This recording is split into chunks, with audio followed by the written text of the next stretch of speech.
For the last 120 or so years, we've got this experiment of mass government conventional schooling. So if you're looking at it from a timeline, that little thing right there, that little 120 years, that's the experiment. And the experiment has provably not worked. All right. Well, welcome to episode number 1 on the YouTube FITFO channel. Obviously had to throw it back with my buddy, Matt Beaudreau.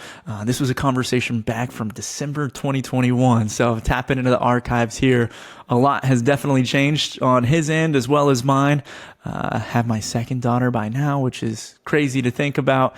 And, 2 and 4 years old. So it's a fun stage of life for me. His kids have grown and matured. It's been fun to watch not just how he's evolved as a father, as a businessman, his presence on social media, and how he's really not just talking about it, but putting the effort in to improve the next generations through raising impressive dad's programs that I just went through with the Apogee Men, Apogee Mother program as well. There's an Apogee Boys program, or Young Heroes, I should say, as he calls them, and schools coming up soon. So much that I can say about this guy, but more importantly, he's somebody that I look up to as a friend, a father, and somebody I'm sure you all will learn from as well. And so in this episode, we talk about alternate forms of education, the schools that he was helping build back then, and how they've evolved since then is something that I would highly recommend you check out. So here we go with Mr. Matt Beaudreau.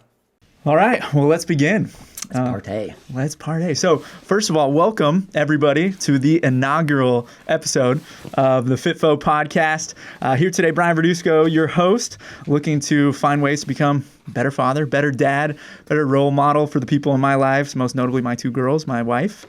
So my guest today is a father to 3 beautiful kids, a husband, an entrepreneur, a world-renowned speaker, host of the Essential 11 podcast, TEDx, CEO, founder of Acton Academy, as well as Apogee Strong, the one and only Mr. Matt Beaudreau. Dude, I think you nailed it. And for the first one, and not like, I think you just wrap it up right there. I think yours done. Like, you just call it good. Your podcast is done. You're all set. You killed it. You crushed it. Now, that's awesome, man. I have to admit to you, by the way, Yeah. Beaudreau or Beaudreau? I don't know. Okay. Yeah. Because I have 10 years of conditioning of Beaudreau with like one of my good friends from college. Okay. That's so if funny. I stumble on it, I'm going to apologize in advance. Dude, it's not out of disrespect. I don't even know. So like, I mean, I grew up in California, so we've always just said Beaudreau, but we've also said Beaudreau. We've also said Beaudreau. Like, we just kind of go wherever. Like, if I speak in France or I speak in Canada where they speak French, they say it way cooler. Yeah. Otherwise, if people are anywhere close, I'm just like, yeah, dude, that's it. That's it. Right on. So yeah, it's all good. Well, so first of all, I'll start just a little bit backstory where we met. Leadership Roseville, 2018, long time ago. And I got to be honest, man, I don't really remember what your speech was. Me either. But I got to say, it was your aura. It was your energy. And you just were somebody I knew I needed to be around, right? I wanted to be able to build a relationship with, hopefully network with. And I looked up to you as a father at that point, which I wasn't one yet, a leader, and somebody that could just come in and command a room. I mean, everybody was, when you were in there, everybody was paying attention. Thank and that you, was man. something that I appreciate that. Really remember. I don't remember what that was about at all. Me either, but I appreciate that, because that as a speaker, as a leader, that is what you want, right? You want the ability to get your message across, and if you can't command the room and have people listen, then it doesn't matter. So it's a big deal. So thank you for that. I appreciate it. Of course, such a unique skill. So I've got a handful of topics hoping to get into today, from educating our youth to launching a podcast, public speaking. But I'd love to give the listeners a little bit of context. Obviously, I've been following you pretty closely over the last couple of years. But if you don't mind giving maybe the high-level overview of you, sure, I'd love to hear it. Yeah, sure, man. And I'll start, maybe essentially from doing what matters, because I definitely had a unique journey to get to, where I was doing what matters, but ultimately came out of education. And kind of went a weird route because I was at Stanford first, was doing the higher ed thing. And I always talk about it as the higher ed game. And I say game super intentionally. So I saw that game at Stanford while I was working there. My wife and I were both working there at the same time. And so went, okay, well, let's start seeing if I can shift some of this education. And this was not, naivete on my part, but let's see if we can shift some of this education stuff. I'm going to go ahead and go into public ed and see what I can do to help from the ground up. So I was a public school teacher, public school administrator, private school teacher, private school administrator, which is how I came to understand that all of that is a game, and it was a game that I wasn't going to play for my kids. And I'm always quick to make sure people know that that is an issue that I have with the system of conventional schooling, not necessarily with the people, right? I'm very pro teacher, pro administrator. Like, I support them like crazy, and I still have a lot of clients that are school districts all over the world, and so anything I can do to help, absolutely. There's no way I was going to put my kids in that system. So that led me to partnering with the Acton Academy Network and opening a few campuses out here for them. And it was interesting that it spurred as well, because I was speaking out about what I saw were issues in conventional ed. It actually spurred this speaking career, and I started getting attention from Fortune 500s that were wanting not to necessarily learn about education, but they wanted to understand my perspective, because they were hiring all these kids out of, the quote unquote good schools, right? And they wanted to fire all of them. And they're going, what are we missing? Like, why are all these schools pumping out so many people that are not ready for life? And so it was really cool. I felt very lucky, very blessed to have the opportunity to do that, to start making money that way for my family, so that I could step away from the jobs, the administration jobs in schools where I was making money, and I could spend my time building the schools that I wanted for my kids.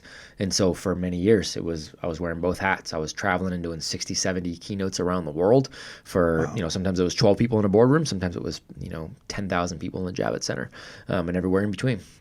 So I'm speaking and making money there. And while I'm home, I'm building out all these campuses, and so fast forward now, we've got 3 campuses out here that I own. I'm part of the governance council for the whole global movement, trying to recruit more good entrepreneurs who want to join our mission. I'll probably have to open more campuses here locally. And we've got the mentorship program, still doing, speaking. And life is good. Sounds like it. Yeah, man. A lot on your plate. Yes, sir. So the Acton Academy, right? It's a beautiful campus, by the way. If you haven't been here, check it out. Looking forward to the day when we can approach it with the girls. Man. But yeah, totally. We'd love to hear, what is the Acton Academy for the people that aren't familiar? Yeah. What is the whole concept? What is the premise? And then why did you choose Acton when you've probably seen so many other approaches to differential educational systems? For sure I have, yeah. And so I'll start there. So it was interesting. I was speaking to a group of professors in South Carolina.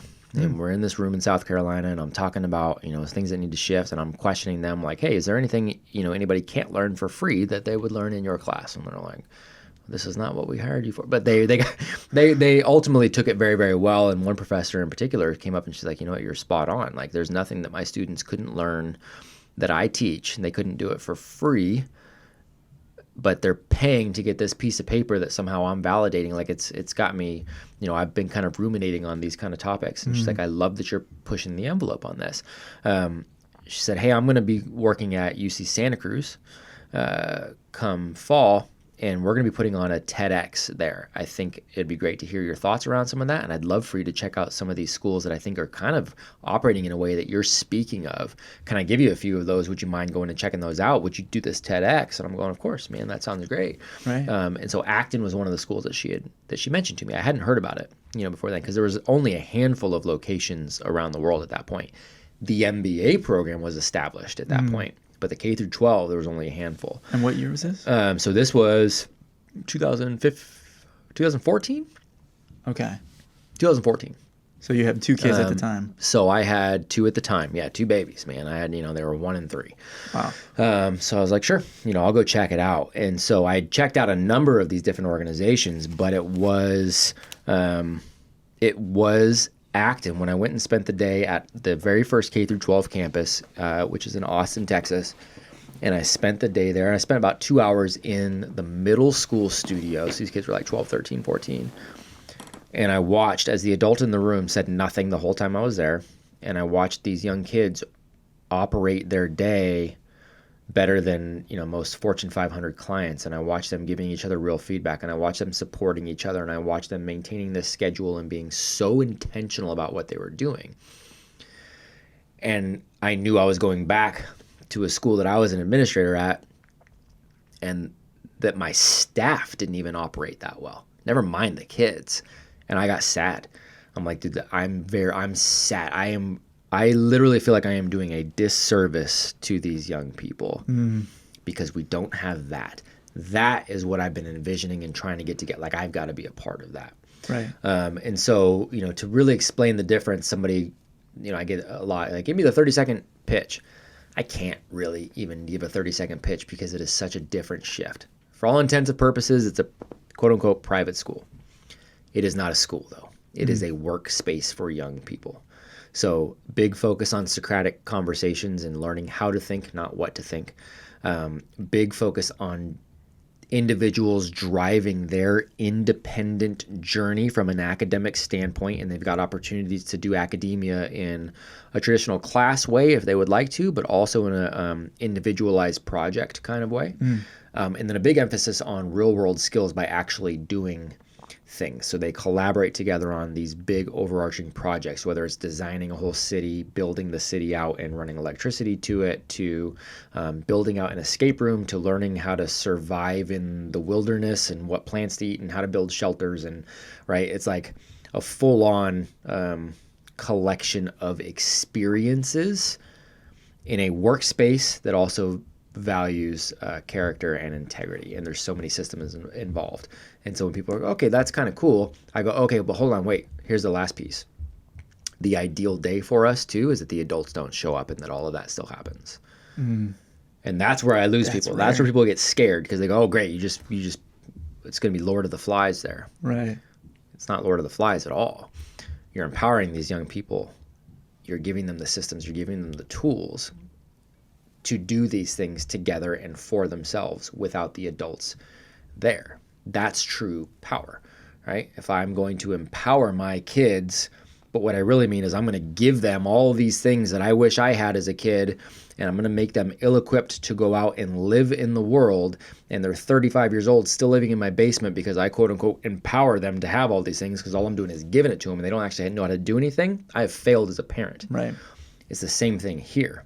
If they still need us to operate after multiple years here, they still need us to operate the day, then they're not doing anything. They've outsourced all of the direction and thinking to us, right? We're just playing with pawns. We want to become irrelevant as quickly as possible and still have things run well. That's the difference. And that's why our kids are so different when they get out. I have so many different ways to go off of that. I'm like, as a parent now, I'm like, okay, that sounds, how do you not get behind that, right? How do you hear that and think, I'd love for my kid to be able to think. Critical thinking is a skill that I don't feel like is developed. I didn't learn it in school. Sure. Right? Being resourceful, finding a way to make things happen. Sure. But it's got to be scary as a parent when I think about, but what about that report card that they're not going to get? And that's the conditioning. That's the only hard thing. Because like you said, logically, it makes sense. If I ask a room full of parents, what do you want for your child? They're almost everybody universally is going to say they want them to think critically. They want them to understand how to be happy. They want them to have the power to, create a life that they want and to be inspired by it and to be productive and to understand certain things about, the human condition, how to work with other people, how to make money, how to, figure out your taxes, everybody will say pretty much the same baseline stuff. Right. But then when you go, okay, cool, we want that too. And by the way, we actually have a roadmap to get you there. But that roadmap doesn't include grades and report cards. And I don't give a shit if they know calculus. And people are like, whoa, but we've been told that's how you get there. Cool. We've all done. This country is a product, 95% of the country is a product of our public school system that focuses on those exact things, a narrow view of academia that tells you then the rest of your life is going to turn out well. How's that working out for the rest of our country right now? They go, well, it's not. Right. But you're still so conditioned to want that. It's a religion. School is a religion. And you can't break religious habits. It's really, really difficult. So the only thing we can do is just keep proving over and over and over again until the critical mass goes, okay, all right, until we got this generation that didn't grow up in this conventional environment. Like that's a long tail game, man, because we're so conditioned. How do you feel that long-term game, right, that you're playing? Yeah. But as a parent, your kids maybe only get this shot once. That's right. Do you want them to be in that first subject sample size that's not proven yet if that's going to work? Yeah. Or do you guys already have success stories? Yeah. And I'm sure you have a couple, but Right. is there anyone that you guys hang your hat on? Or So there's a couple things I would say to that. One, is it not proven? Is what I would ask, because if you look at the dawn of humanity, the way things always worked, right? Before this whole internet thing, before this whole experiment of public government indoctrination, we call schools, before any of that, what happened is you grew up working. You grew up working on the farm. You grew up working with the family. You grew up just having to do things out of necessity, right? And then if your dad is the welder in town, you became a what? An apprentice. You started learning from him. And you just started learning by doing the things he was doing. And then because you did that, you were a master apprentice, right? Right. And then for the last 120 or so years, we've got this experiment of mass government conventional schooling. So if you're looking at it from a timeline, that little thing right there, that little 120 years, that's the experiment. And the experiment has provably not worked. Look at society So right now. we're actually going back to what has already been proven throughout history. What the only thing that actually makes sense from a logical standpoint is you learn to do something by doing it. You are doing your first podcast right now. You're not writing an essay on it. You're not writing a report about it. You're not researching all the people that have ever done podcasts. You're doing it. And then you're going to go back and review what you did. And you're going to go, I liked this, I didn't like this. Now I'm going to change it and I'm going to do it again. You learn by doing. Right. So all we're doing is we're actually not experimental at all. So that's one avenue of answering that question. The other avenue is, well, at this point, Acton as a network does have, we do have graduates that have gone all the way through. We've got all the stories of, can we get into college? Sure. Can students come out? Some of our recent graduates have a movie they just released on Amazon Prime, right? You can go on and it's got real actors, Sean, the guy from Goonies, Sean Rudy, whatever, but he's, you know what I mean? Like him, yeah. He's in it, but I mean, it's got real, they just produced a movie. They're 19, she's 19 and she just produced a movie. We've got, kids that have come out and been running 7-figure businesses, when they come out. We've got kids here on just this campus that, have their products in like 6-7 storefronts around the Sacramento area. And one girl just sold a skateboard to Tony Hawk that he took to the California Hall of Fame induction. And we've got people, we have entire nationwide companies that have changed their policy on only hiring college graduates to make sure they could hire a high schooler that walked off our stage here. And we've got, the stories at this point are endless, but those aren't enough. I think what we have to get back to is the logic around what I was saying earlier. Like, this is how humans have always operated. Always. And at this point, I run multiple solid businesses. And I got all my straight A's in school. If I went back and took a math test on anything past, I would fail. Yeah. And most people would say the same. So then why are we doing it? You can't give a logical answer for it. It's an emotional answer. You can't give a logical answer. That's the thing. Our emotions tend to lead what our decisions are. Yes, sir. But that's what sounds like you're teaching the kids from a very young age to don't do that. Don't be conditioned to lead with emotions. Don't get me wrong. Let them be a big part of you, who's who you are. But you got to think logically, analytically. It's that. The emotions are great. Everybody needs emotions. We're human beings. If we were emotionless, we'd be serial killers, right? Like, we need the emotions.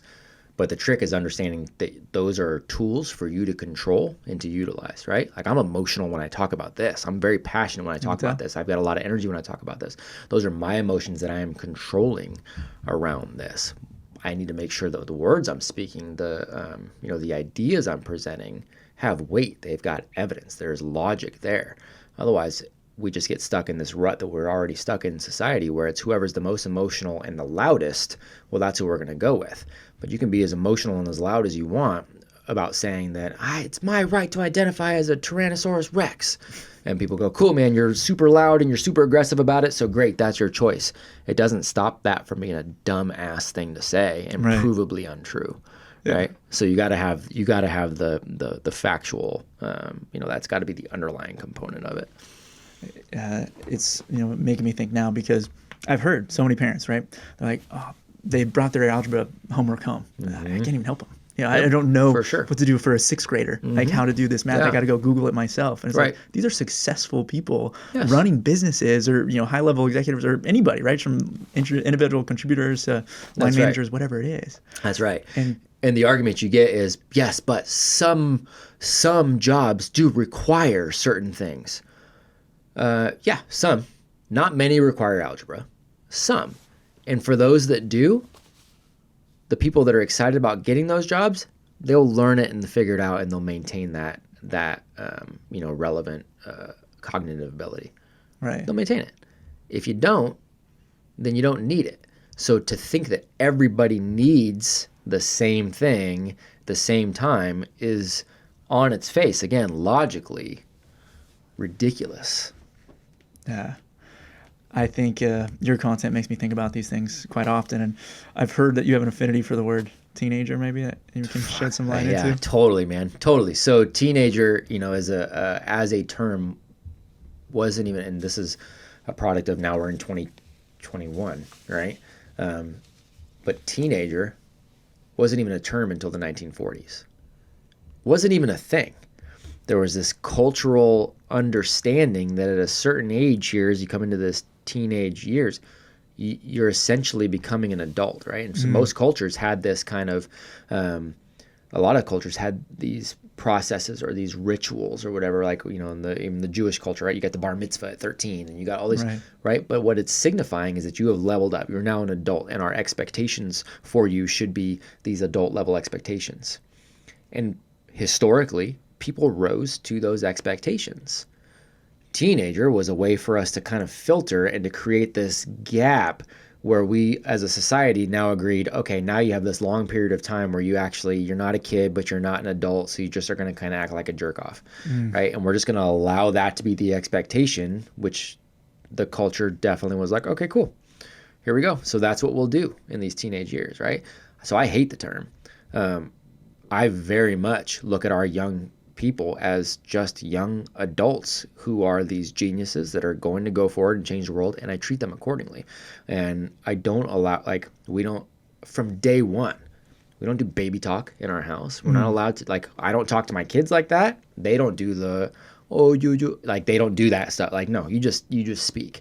You talk to them like a human. You just speak like a human. As you continue to get older, you just have more and more responsibilities. You have things that you have to do around the house because that's just part of it. And there's not a battle around it. There's not I have to punish you around it. No, it's just the expectation, right? And people go, well, that's easy for you to say.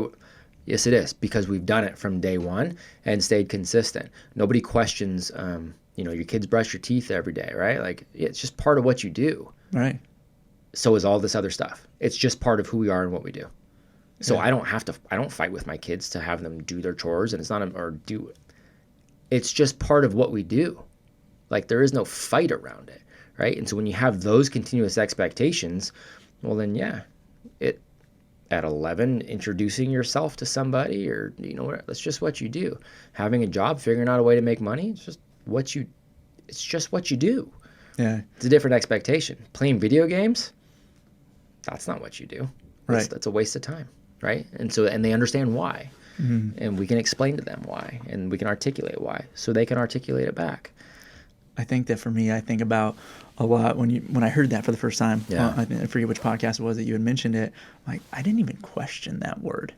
To think that it's been around since 1940, but it's just, it's a stereotype. It's almost an excuse that we've given to our society to let people not parent is hard, let them make mistakes, but not punish them for it, or not hold them to the same level of accountability that we have as a parent. Yes. But also it just makes me think of, what else am I not questioning that I should be? Yeah. And, especially as a parent, as a father, I'm like, there's so many things that I've just taken as, this is what people tell me to do. Yep, that's right. And there's so many of these cultural nuances, these things that people will just, say. That's everything in moderation, horseshit. Work-life balance, horseshit. Hate it. There's so many, you're right. There are so many of these things that we just kind of take it, you got to give everybody grace. It's a leading statement. Yes and no. There's a million things that we just take as the status quo without question. Teenager being a perfect example of one. But when you start to dive deep and think about it and go, where did this come from and why? Which is, by the way, what we want our students to do is always question why. And it's not wrong to question why. You're not being a jerk or being a brat to question why, as long as you do it gracefully and tactfully and, with the utmost character and honor and the way you do it. You should be questioning why, so that you can then ask the question, well, why not? Why can't I go do this then? Like, this is what actually makes sense, And so you're absolutely right, man. You're smart to question that. Yeah, I think for me, especially like why I started this, right? It was, Yeah. When I go and look at, people that I'm trying to surround myself with as a parent or, learn from, even like the little things like how much do you guys budget for diapers? How much do you spend on your child a year, right? Yeah. You're like, you just figure that out as you go. I'm like, wait, that doesn't make sense. Yeah. You just figure it out. Yep. Like don't get me wrong. I know you need to figure it out. That's the whole premise of this, but Yeah. you don't have a plan. You don't have an approach. There's no, here's what we plan for budget and Right. can utilize to make sure that we're Right. continuing to make the mark. Right. And it's, Yeah, but you're right. And we talk about this on the podcast a lot. It's everybody talks about ready, aim, fire, and that's another thing that I freaking hate because people stay in that ready stage for the rest of their lives. It's fire, aim, ready. You just go, right? You start spending the money on the diapers, and then you go, okay, well, this is how much we're spending. Like, this is about how much it is. So now we're going to budget, because that's a non-negotiable. I got to get diapers for my kid. Absolutely. So I'm going to spend the money that I need to spend, and then I'm going to adjust other things that I can adjust, right? And then I'll figure out how that works into my budget. I don't work it into the budget first because I don't have a freaking clue. I don't know. Is she going to be shitting her pants once a day, 10 times a day? I have no idea, right? So you let that take place. You fire. That allows you some background information so that now you can aim. And then now you can be ready to start to budget that in, and you can start to figure out what are the other, variable costs and where can I shift all this other stuff around, because that's not negotiable, right? And that's how it is with most things. If you decide something is going to be non-negotiable for you, you make that the non-negotiable. You fire. You just go, and then you allow that experience, just like this podcast, right? You're doing this one. You're doing it first. Then you allow this experience to come back and go, okay, next time I want to do this. Next time I want to do this, and you just make a slight adjustment, and then you go again. Right. That's how most things in life should work. I think for me, that it's this whole podcast, this doing process, right, is something that I looked at my daughters in the eyes, and you're reading these books about you can be whatever you want to be, and you can become an astronaut or a doctor or whatever the thing is. And it got to the point where I'm like, I wanted to do this. I've made a career from building relationships with people I enjoy. It's what I'm passionate about. But I haven't been willing to do. I've been thinking about, let me listen to another podcast. Let me see how they approach it. I don't know if they're going to want to talk to me. I'm going to sound pretty stupid, for lack of better terms, on this. And people are going to know how dumb I really am. Like, I don't want to do it. And I'm like, how am I going to look at them in the eyes and say, there's something that I cared about, that I was passionate about, but I was just too afraid to do. And that's where I'm like, I know people are doing that. 100%. And so I got to be able to look myself in the mirror and have that self-awareness being like, you're just afraid. That's right. You need to go head on into that. Good for you, man. Good for you. Most people don't ever, it's that old Thoreau quote, right? Where everybody, men lead lives of quiet desperation, right? Most men do. And that's very, very true. Most men will never sack up enough to admit to themselves they're afraid of taking something on, and they just got to go. And I think when you have kids, that is really the defining moment right there, where it's like, are you really going to get after it? Because now you're not just an example to yourself. Guys will lie to them, especially dads, right? They'll lie to themselves when they're single guys. They'll lie to themselves about why they're doing certain things or why they're not doing certain things. They'll tell themselves some horse shit to try to keep the ego up. Right? Because we're these ego-driven, emotional creatures. So they'll lie to themselves around that. Once you have kids, they're coming at it from a objective, perspective, and they'll know, and so and so you've got to answer to them. Now it's a different deal. So a route that I want to go from there. Well, let's come back to the Acton Academy, right? And how you teach these kids critical thinking skills. There's I don't know, 100, 200 Acton Academies across the U.S. We got a couple hundred globally right now. A couple hundred globally. Got a lot of applications in the pipeline to open more, and we're really searching for good entrepreneurs to open more versus just maybe ex-educators or the parent that necessarily, like, we want somebody that's got some entrepreneurial fire. And that was going to be my thing. Is like, let's say I'm a parent and I don't know where, there's not one close by my location where I'm living. It's either move or create one. But create one. How do you create that environment at home without an Acton Academy? Like any tips or tricks, that you Yeah. think, even from a 2-year-old to a 5-year-old, to start teaching some of these skills that are tangible that I can go and That's take a really to the good family? question, man. First and foremost, it comes down to that conversation with yourself in the mirror, right? I mean, that is it, right? So one of the things that I say all the friggin' time is your kids will do what you do before they do what you say. All the time. Love that. So first and foremost, you leading your life by example. If I say, hey, it's important to work out every day, and I'm telling my kids that, but I don't ever work out, I'm full of shit and they won't believe it, right? Kids pick up on hypocrisy like that. Real quick. So you need to be the person that you want them to be. Period. End of story. If you start there, you're 90% of the way there, right? And then after that, it's around holding the expectations consistently. So in order to hold expectations for us, and this is something that's worked for us, we've got a set of family rules that we've got up in the house, right? And I talk about this on the podcast a lot. But the beauty of those family rules is they're a set of rules, virtues, values that we have all signed on to as a family. Like, this is just who we are as human beings. I, as a part of that family, as the head of that family, have every right to call every single one of them. I can call my wife out on it. I can call all 3 of my kids out on it if they are not exhibiting one of those virtues. They're breaking one of those covenants. One of the rules in our house is don't complain, fix it. You just came to me and complained about something, didn't offer a solution. So figure the fuck out, right? Like, you got go figure out and then come back with that potential solution. The flip side is they have every right to come to dad and go, Dad, you're complaining about that, what's going on at work, or you're complaining about this. What are you going to do to fix it? And I don't chastise them for that. They're holding me accountable too, right? So we run our family more like an organization in that way. And people hear that and go, well, that's really cold. And no, it just establishes this baseline where we're actually all in it together, right? It's a tight-knit unit. It's a tight-knit team that has standards. You think about the most elite units in the world. You think about your Navy SEALs, right? They've got a very elite standard that you've got to hit this standard in order to even be part of that squad, right? And then once you're in that squad, there's no man left behind. We're going to hold each other to that standard, right? It's this tight-knit unit, and they're going to struggle together, and they're going to go take on big challenges together. And because of that, they bond in a way that other forces don't bond. We look at our family the same way.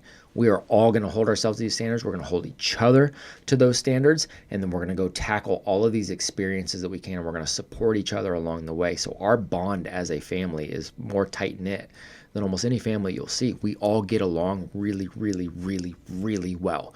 People are like, ooh, you're going to Mexico. Dude, not taking the kids? Why would I not take my kids? Right. I freaking love hanging out with my kids. Like, my wife and I don't do a whole lot, and it's not that we don't want to get away and do date nights, because we'll do some every once in a while, and the kids will go spend the night at the grandparents or whatever, but we don't do it as a break from our kids. It's not a relief. Hell no. They're rad. Right? We have a great time, and people are like, your kids are so well behaved. You must really, discipline them hard. No. We've always been disciplined people. We have a disciplined household, so we've taught them to be disciplined individuals. That's a vastly different thing. I don't have to punish my kids. I don't have to we don't have that. They know that doing the right thing is always the right thing, which, by the way, is one of our rules. Love it. Right? And so they just act accordingly. Do they mess up sometimes? Of course. Do I mess up sometimes? Of course. Right? That's all par for the course. But we get right back on track and just rock and roll. How do you respond to that mistake? I think that's so, because families, let's be honest, right? Like, especially from myself, you don't always talk about everything, right? I think it's a mistake. It's because it's family. You're like, it doesn't matter, it's family, right? Oh, we're going to get through this, we're family. But you got to talk about those values. Who do we want to be? And I wrote some down the other day. I was like, Verduzco values, because of the podcast that you talked about. I'm like, when do I start incorporating that to the kids?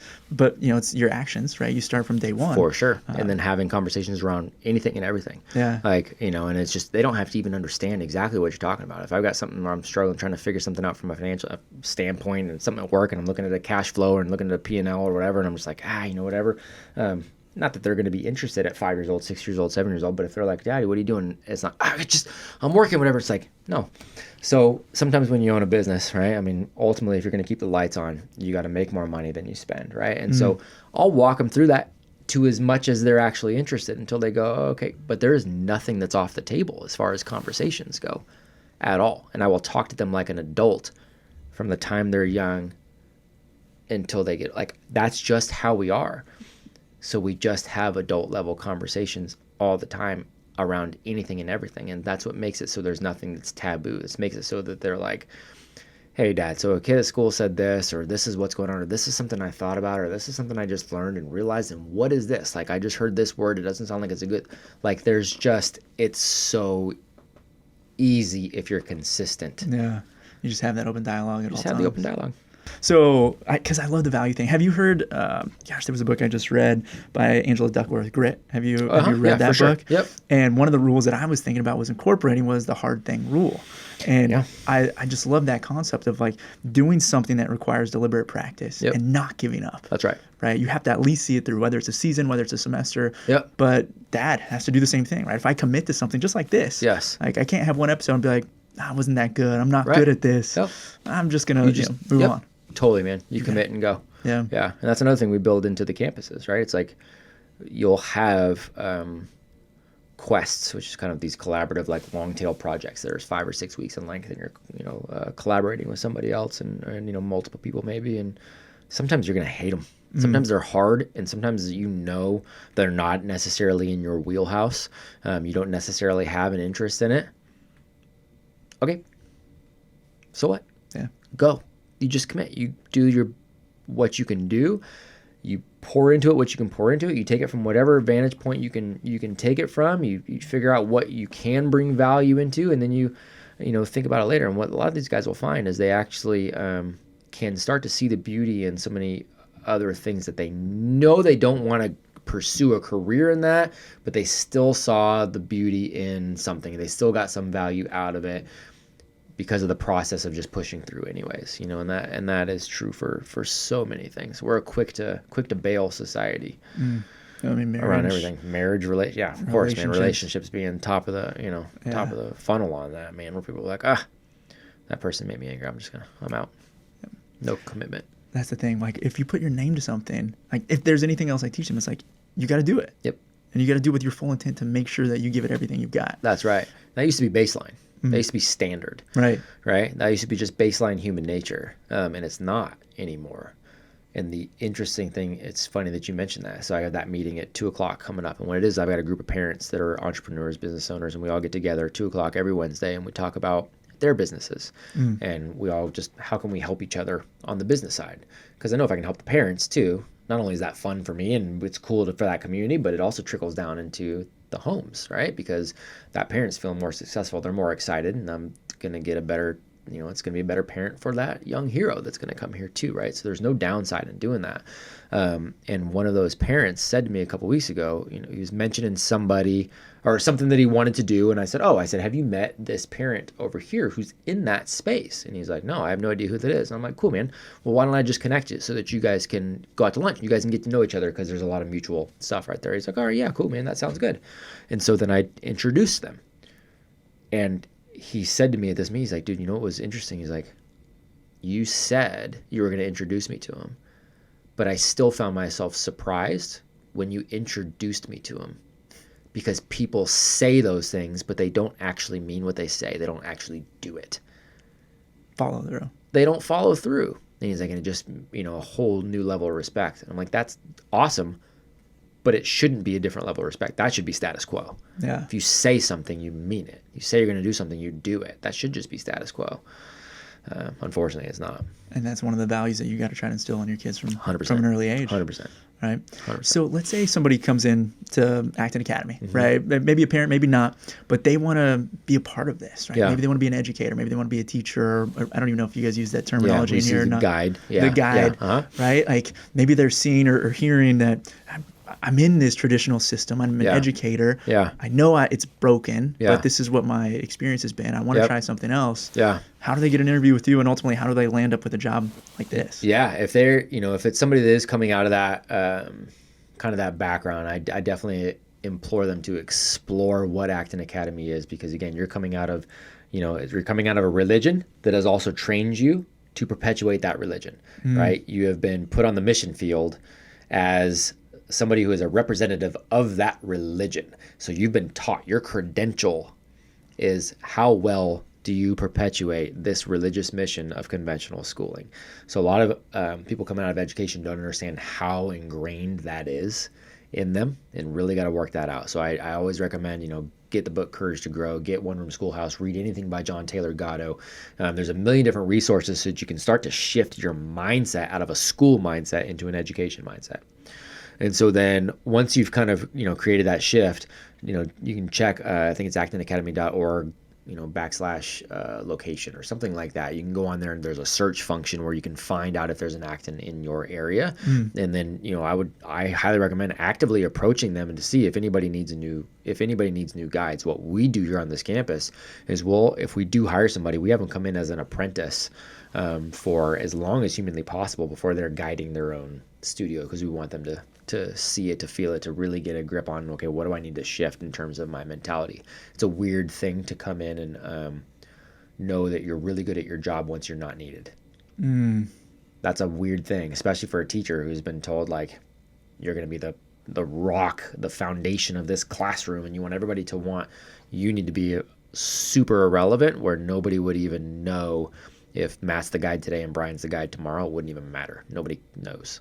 But that's the thing you want to be as a leader if you want to build a successful team. 100%. So why wouldn't you not apply that to education? 100%. Where if you can educate the youth and the people around you so that way they don't need you. That's right. Same things, if I can do that for my team. Same thing if you can do it for your team. If you can do it for your kids, so they're not living with you when they're 30. Right? Yeah. Because you've empowered them. Doesn't mean you lose the relationship. You still have the relationship, but you have empowered them to go off and lead. Same thing what a good doctor should do is make it so that somebody doesn't need to continuously come back to them and get medication, right? You're a good doctor if you get people to not have to come visit you, right? But we build our systems around the opposite of that, because it continues to give us customers and enslaves other people and, whatever. So that's part of what we're going against. So, if people are coming out of that, I highly recommend just seeing where your mindset is and then approaching any kind of act. And if there's not one around you and you think you want to actually maybe open one up, there's a process around that too. There's an audition funnel where you can, click start your own and start answering questions.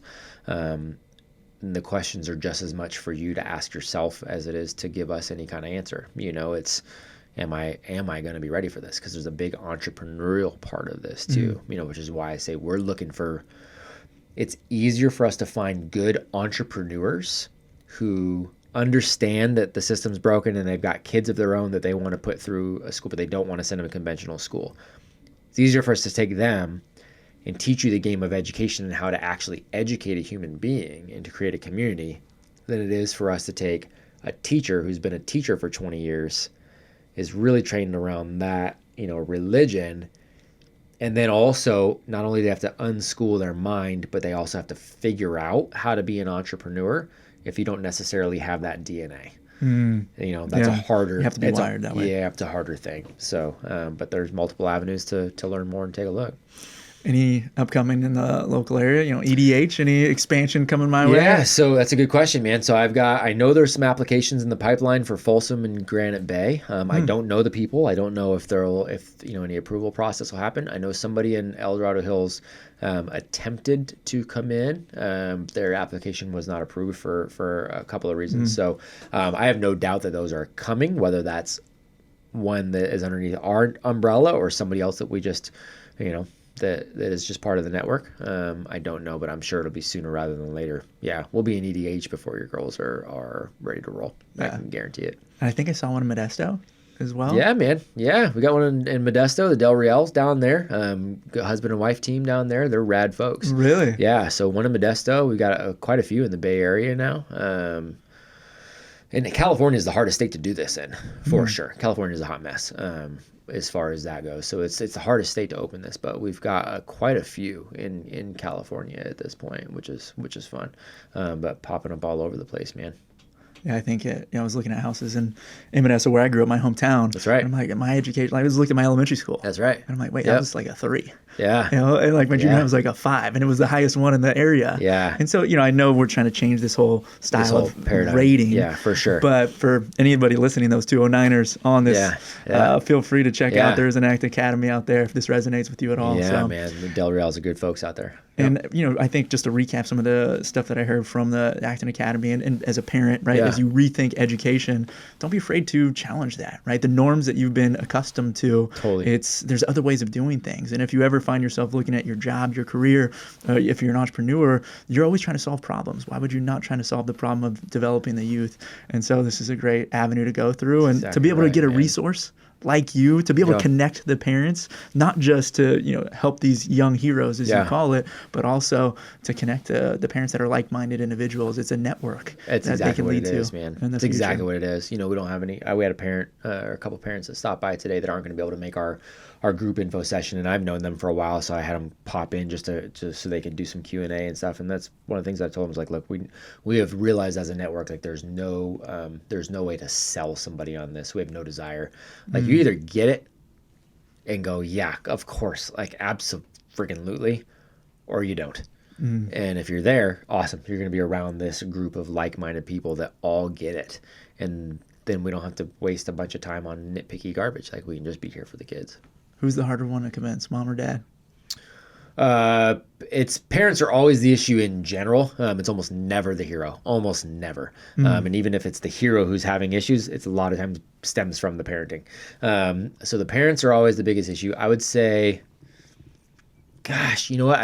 I'll legitimately say it's probably 50-50 because it really just depends on how, it depends on how they were parented, what their upbringing was, where their emotional attachment is to conventional schooling and all that kind of stuff. And it's definitely 50-50. But if I've got to convince either of them, Not going to work. not going to happen. Yeah, got to be synergy. Yep. It's not going to happen.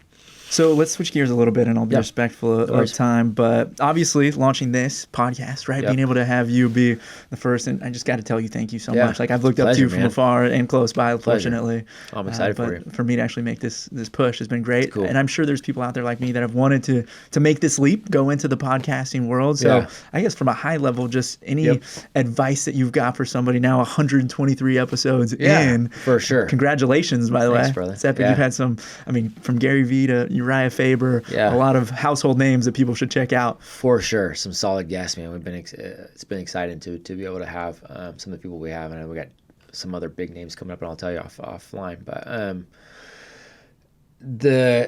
if I'm honest, which I'm always honest, and some people really don't like how honest I am. Most people should not start a podcast. Most people don't actually want to start a podcast. Most people want to do one episode. Most people who think they want to do a podcast have one thing that they want to say, and they'll say it one time, and then they'll go, well, I guess I really don't have anything else to say. So if you're thinking you want to start a podcast, see if that's you first, right? Because you're better off being a guest at some point, or you're better off just getting it out there in a social media post, or you're better off, getting whatever that is off your chest. You don't actually necessarily have something you want to say long-term or people you want to meet long-term, right? If that's not you, you really have kind of then you got to kind of figure out your niche at this point, right? What is it that is your unique thing that will allow you to talk all the time about it, will allow you to attract guests around that topic, around that conversation, and really dial in what that is as specific as you possibly can so that you can market your podcast in that way. And understand too, this is a super long tail game. You're not going to make money from this you're not Joe Rogan. You're not going to make money for this podcast. We were talking before we jumped on here about my friend who's coming up on 50 million downloads of his podcast, around 800 episodes, and he makes no money from his podcast. Now it points people to other things that he's doing, and that's where the money is, but it's purely a marketing and branding thing for him, right? So if you're looking at it from like, ooh, I'm going to start a podcast so I can start to make money. If I'm going to start, you got to get your mind straight, got to have something to say, got to be able to do it for a long tail. It's got to be cool enough, unique enough to where if you don't have a network around you, you're going to be able to pull people in because of what that niche is. And you've got to be in it for the long tail game. It's got to be something that you're going to be consistent with. Like anything else, you've got to expect to go 2, 3, 4, 5 years on it before you really start to see potentially any fruit from it. So you've got to actually want to put that kind of commitment. It's like having a kid. Yeah. Right? You better be in it for the long haul or don't friggin' do it. Podcast is the same. It's really the same thing. Well, thank you for that. Yeah. Yeah, it's definitely something that's like, I put a number to it, but you got to get 25 episodes out. Get 25 episodes out. And if you don't do it, if you still suck, then it wasn't meant to be. But for sure. You got to commit. You got to commit. It was cool, man. One of my bucket list guests was Seth Godin. Oh, all right. that was Huge great. fan of Seth, man. I love that guy. He's just a brilliant guy. Super good human. Excuse me. He's been very outspoken around Acton Academy. He's been very supportive of us. He's keynoted one of our events. He's been on multiple podcasts where he's like, look, Acton Academy is what makes sense for, young people. Just a rad guy. So before I even had episode 1, he was one of the very first people I reached out to. I said, Seth, here's what I'm doing. Part of the Acton Academy network. Here's why I'm doing what I'm doing. Here's what the podcast is going to be about. Here's kind of the whole thing. He got back to me right away and he was like, sounds good. Ping me at episode 50. And that was his way to be like, let's see if you're serious.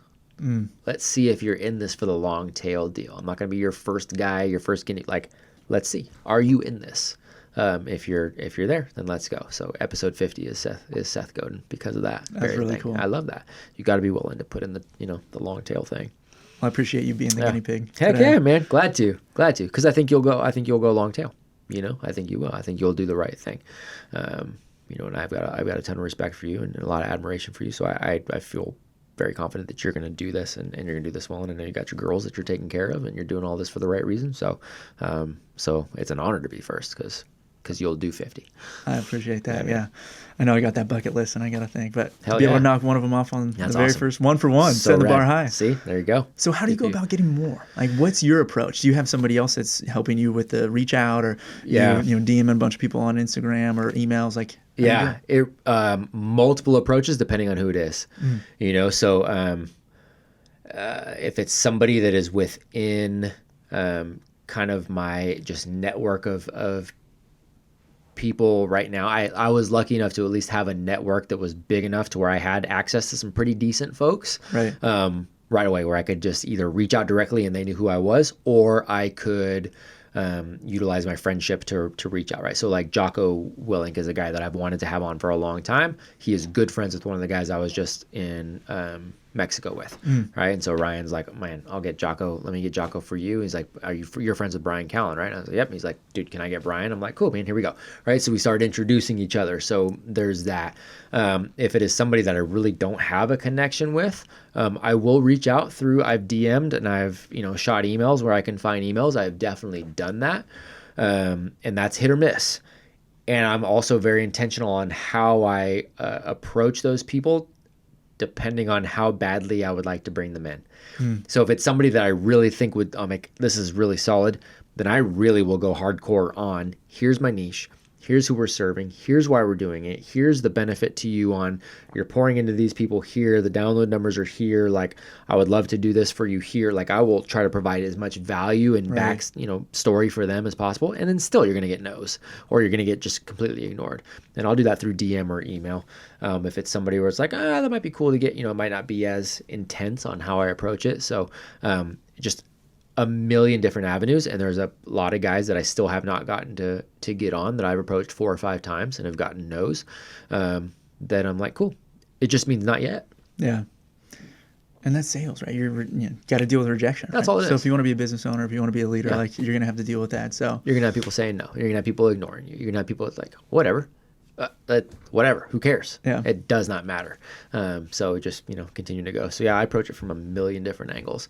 And the cool thing is the more, well-known guests and things like that you get, it just, that doesn't hurt, right? It opens the door because again, you're opening the door to a network, You're becoming a network. You're becoming a network. Yep. And I think for me now, I'm like, having my girls see me get rejected.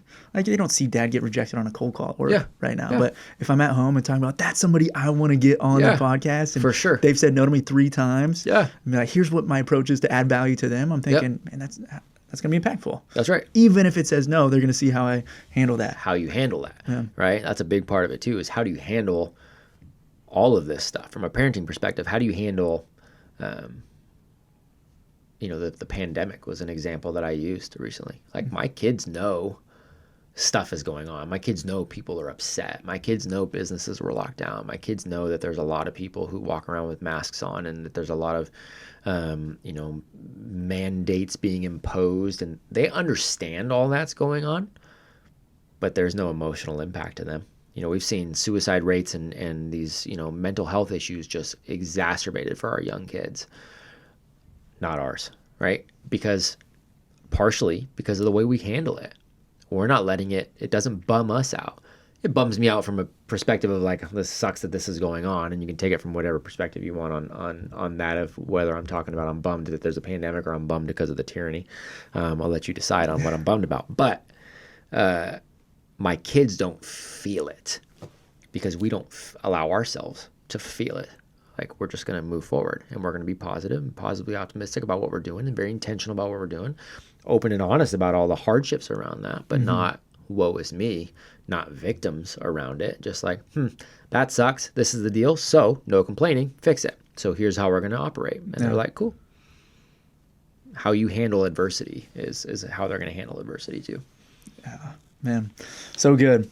Well, we're coming up on some time for you to prepare for that meeting, but parental approaches, kind of how I like to end this, or parent tips, you might say. But I guess for me, like, what is a piece of advice your father passed down to you or not?